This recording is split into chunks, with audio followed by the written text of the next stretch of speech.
Hello, Sudhakar, physiotherapist here. So today I'm going to talk about weight loss. Many years ago, to lose weight, the most popular methods are like a negative calorie balance.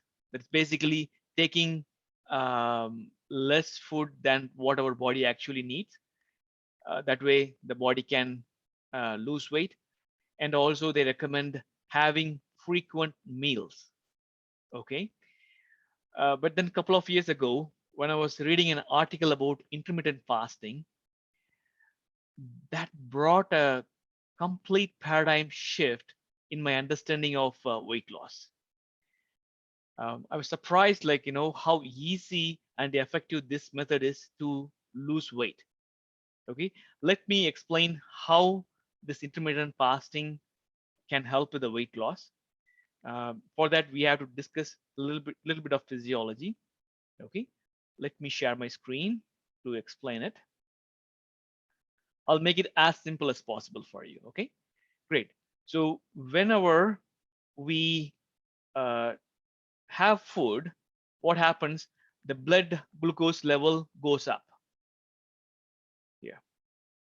So the blood glucose level or the blood sugar level will go up whenever we have food. Okay, and when there is excess glucose, what happens? The insulin, whenever we consume food, insulin gets secreted, and then the excess blood sugar is stored into the fat cell for future use, and the fat cell will become bigger in size. Okay, so the insulin gets secreted whenever we have food. Okay, so in the many years ago, as I said, they recommend having frequent meals. So what happens? The problem with that method is whenever you have a meal, the insulin level goes up, and the job of the insulin is to take this excess blood sugar and get stored into the fat cell, and that's how we put on weight. Okay, that's the reason it's. I mean, the negative calorie balance, like eating less than what our body needs, it works, but it's very hard to maintain it. Okay, um, so the advantage with this intermittent fasting is we will be having food in a shorter window, like only a couple of hours in a day. We will be having food. Rest of the day we won't have food. That way, what happens? We don't spike the we don't spike this insulin level. Okay, that can help with your weight loss. And it's and if you don't each time when you have when you have a lot of frequent small meals, you'll feel hungry always. And with intermittent fasting, you will be like there are different methods, but usually you'll be having food in a very like only few hours a day. So that will also help with you won't feel hungry very often. Okay, that will help with that too. So it's easy to maintain it. So this is how the intermittent fasting works. So it will avoid the insulin spike by not having food very often. And if you don't spike the insulin very often, then the excess blood sugar is not stored into the fat cell, and it won't make us to put on weight.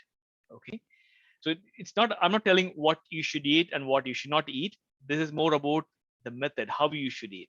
Okay, and one more thing is there are different types of intermittent fasting. One where you can have 16 hours of fasting and 4 hours window where you can have food, and another one like 20 hours of fasting and the 4 hours of window where you can eat food. And then there's much more advanced one where you have food 1 hour in a 1 hour window, and another 23 hours you'll be fasting.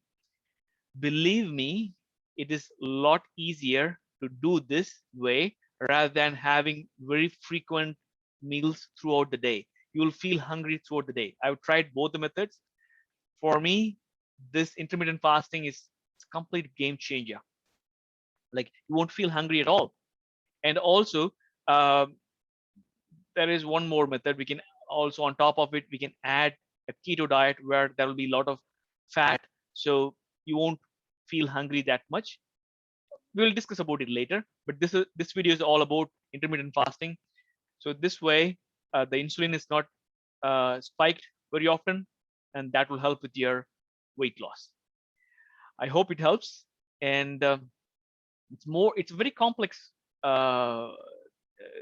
process, but I'm trying to break it down as easy as possible. But if you still have more question, please direct message me, and I will try to help you. I hope it helps. Thank you.